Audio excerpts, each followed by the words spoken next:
On the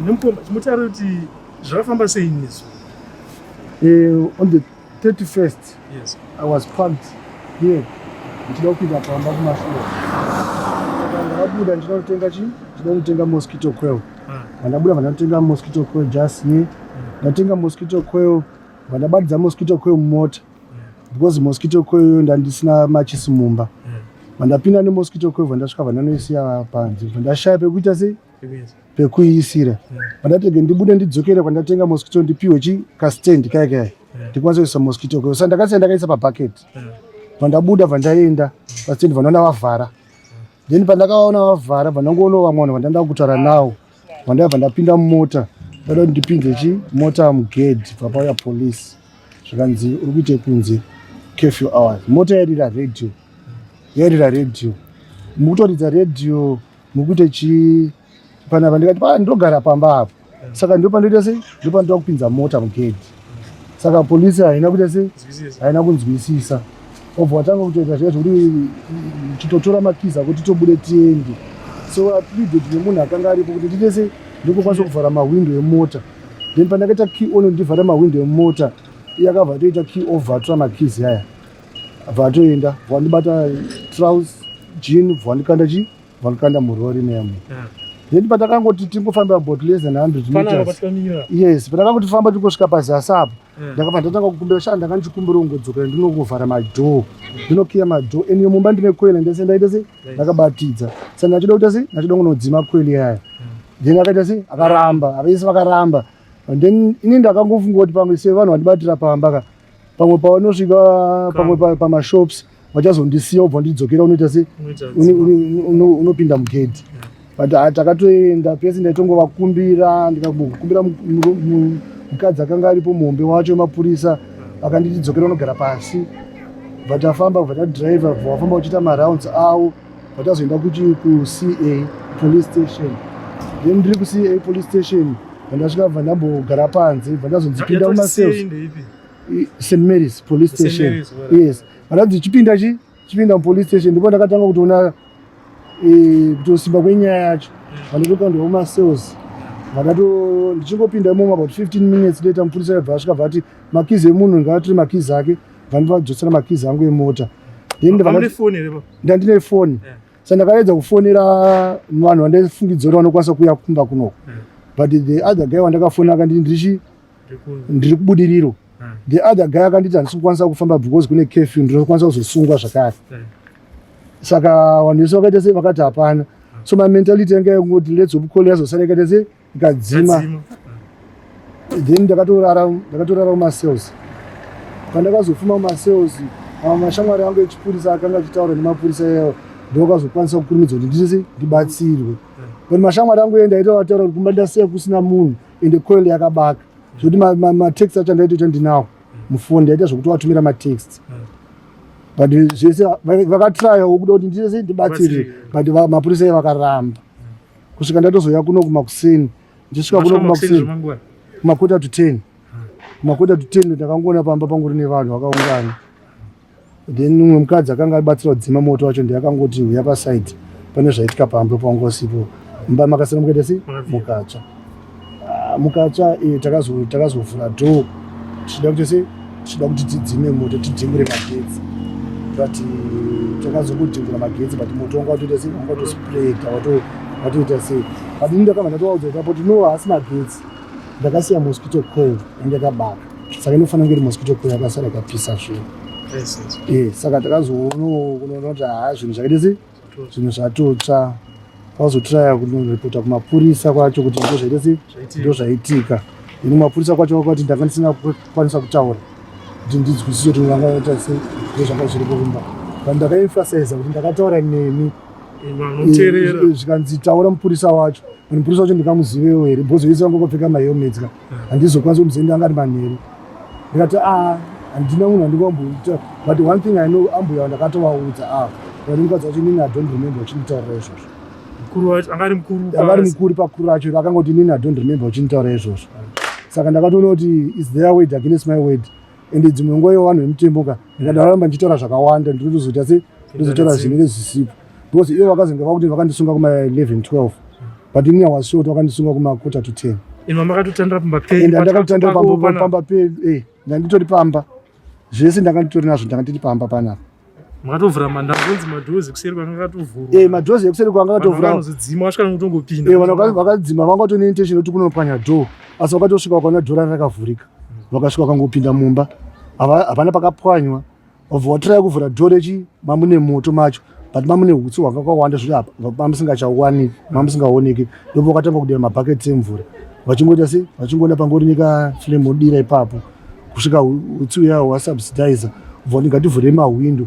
The moment wakavhura mahwindo, vese vabuda panze vachiti tiri kuti hutsi upere. Vakatozona moto wakutotese wakutotanga futi. Ozoda kumana ngatimbodire zvinhu zvese. Mvura saka ndakangosvika zvinhu zvese zvakatota nemvura. Irene yagantonedza nemvura ndi? Irene inotonedza nemvura. Laka yacho kwanga naya mvura saka ndakaisa mabhaketi yakaichererwa nemabhaketi. Saka ndiyo mvura yakaichereredzwa iyo. Wewe Zimbabweans unopamunzwa nyaya kuti kapanapa chishuwo chedu chekuti chaisa phone number dzamukoma wako unokwanisa kubatsirawo nezvanokuwanisa.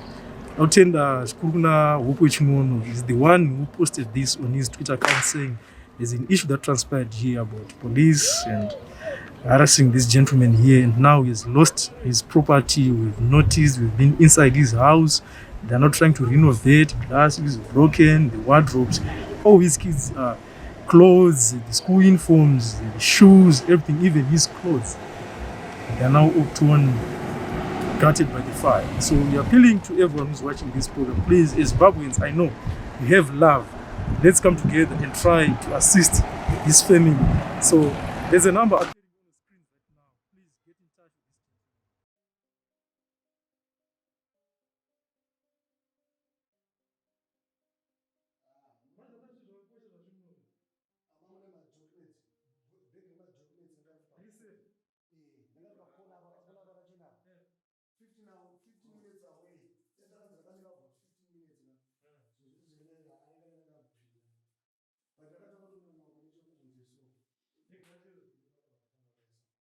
Saka mnavanoti murikubvira munaitongopfuurawo nerodi. Munaitongopfuura nerodi. Obva kuti mumba muri kubvira but hamuna munhu. Bcause mamusina chi ini ndandatosungwa ndinderera ndiripo. Obva kuti muri kuita sei muri kubvira but hamuna chi hamuna munhu. Panze takapfuura pandaenda kuzasi. Tasvika kuzasi uko pfungwa dzangu isi dzangu bva kuti mumba muti unobuda mumba umu. Munenge musina chi musina munhu. Vanhu akadzoka bhamira pagedhi apo. Akadzoka bhamira pagedhi apa. Iye anzani gadhi nokuti kuti gadhi soto. Adzoka bhamira pagedhi apo. Zvikanzi makumanidza maningi mwemude. Atogadzwa manje. Fresh. Achipedza ndati papane mukadzi futi aibva kumasoyi akamirwa adedza yesister anogara pamba ipana nekumbira Coil vauya vauti ngatipinde mumba vautase vaona gedhi rakaita se gedhi ratakakinuka because mupusi akandirambidza kuripiyasa vaupinda chi vaupinda mudheri vaupinda muyadhi vautenderera intention yavo inge rekudhivura magetsi. Saka wakafunga tikapinda mumba toita sei tokwanisa kudhivura magetsi. Vobva wapinda pamakeji apo votege tinopwanya dhoo vongosva kubata dhoo dhoo ravhurika bcause vanosonokiwa votopinda votarisa kwese kuona kwese hakuna chi hakuna moto votarisa apo voona hutsi kubuda pamusoro apo saka ndinofanira kunge muri mumba umu. The moment wakavhura dhoo iri voti boom votomhanya votora mabhaketi kunovaona mvura votora mabhaketi anaipadza panganya mvura votanga kuti sei votanga kumwaya. Saka wangoti mune hutsi hamuoneke chawaizoona kuti tikumwaya wardrobe tisabatire moto tumwaya kumberi kwese wardrobe tumwaya pamubhedhi kuti pasaite sei pasabatire moto. Vapedza kumwaya kobva vachitanga kumwaya chii kwakune moto kwacho. Saka vataona kuti moto waita sei wapera wobva wati getivhure mahwindo. The moment wakavhura mahwindo voisa oxygen moto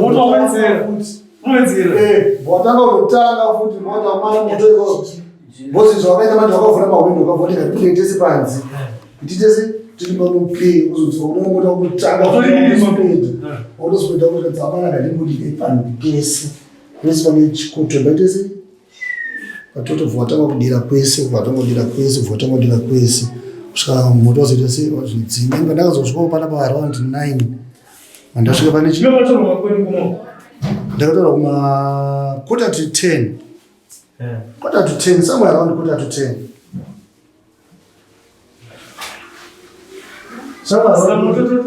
tuzodzima wese vanhu mucommunity vakatotodzima wese vakadzima navanhu about 4 imwe first aendawo mupanhu pa next door ambuya vapo nemwana wavo ndo vakadzima moto ivavo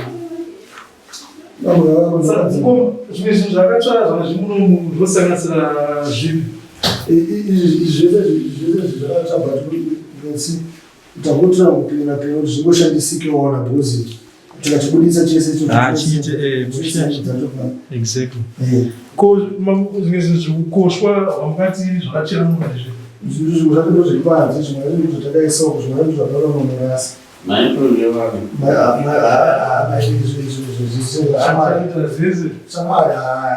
mainfo mabhuku hembe magrosaries zvimwe zvirikoko shuga inozotsvaise shuga inozotsvaise mafuta itowedzera mafuta akatowedzera kukimwe akatowedzera ndikuonekana mapuranga aya akakwamba aiwa kumeota kwehit anenge zvotidaso aitoputika aitowedzera kuti atopisa but magetsi afixed zvakagadzira apo magetsi anoita 40 taindiona ngebhutsu dzevana chikoro futa nii idzi ndo dzakasara idzi andinoziva idzi kaidzi dzakaiswa mubhedhi chinzi hadzainyanya kupfekwa ndo dzakatosurviva dzacho idzodzo dzichapfekwe dzacho ndo dzakatosurviva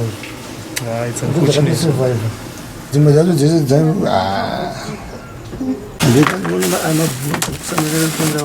matotenga kuti nyuyeyo zvese zvakacho inoshandiswa navanhu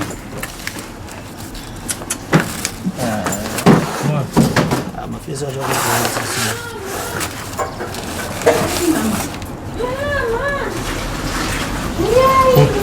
pona bho zvakadirwa mvura zvakadirwa mvura ndokona kana mubhedha wakatota kusaidi kwese kwanga kudirwa mvura kuti even zvese zvepamubhedha zvese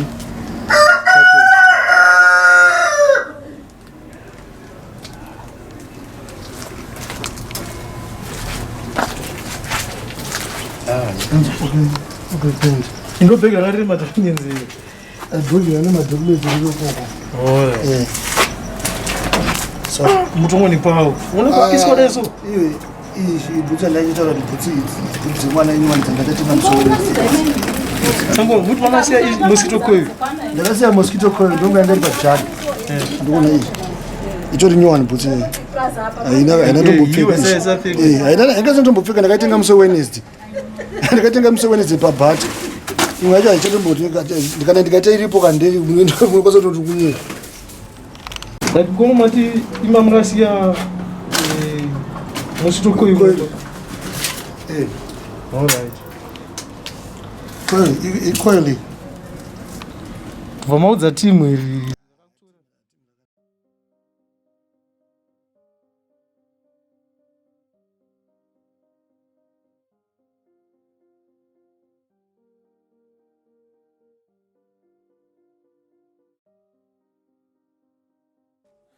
Somebody